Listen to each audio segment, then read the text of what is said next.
I guess we'll find out how true that really is, because if there comes a situation where MAGA Mike does something that Donald Trump doesn't approve of, and Trump voices that and says, you know what, actually, I've changed my mind. He's terrible. He's the worst speaker in history.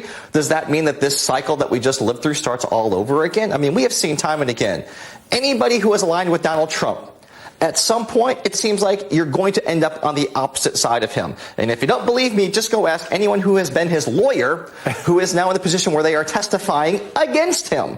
So, I mean, you don't think that it gets any closer than your attorney. So if everyone who pretty much has legally represented this guy ends up on the opposite side of him in a courtroom, that doesn't really bode well for having his, quote, endorsement right now, because it's just a matter of time before you do something that he doesn't like, and then all of a sudden he's taking a Truth Social and he's opining about why you need to be dumped as Speaker of the House. Like, that's going to happen. The idea that this guy's going to end up still being Speaker of the House a year from now is laughable. He is in over his head. He has no idea what he's doing. He has no track record of leadership. He's never been at the negotiating table with the President of the United States, the Senate Democrat or Senate Republican leader. This is going to end in complete disaster and chaos, as is with everything really that comes near the orbit of Donald Trump. Yeah, and he's about to learn the hard way, because in about, I'd probably say like maybe 3 weeks from now, in the middle of November, we're going to have to deal with all kinds of crises, but most importantly, the government may shut down when the funding bill has to be negotiated again.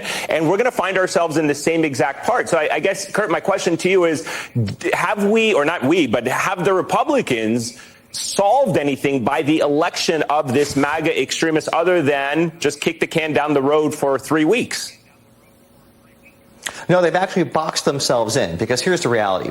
If you do what Donald Trump and the MAGA universe wants you to do, kiss your majority goodbye. If you go all in on being anti-woman, if you go all in on being anti-LGBTQ, if you go in on being anti-diversity, if you actually believe in things like separation of church and state, guess what? This guy is going to lead you into the political abyss. So your choices are to either do what the MAGA people want, shut down the government, ensue more chaos, as if we haven't had enough of that coming from the House of Representatives over the last month, or do something that just alienates you from the MAGA universe, and then you end up repeating this cycle of kicking out a speaker and trying to find somebody else. It's just bad choices all around right now for this rudderless party. Yep.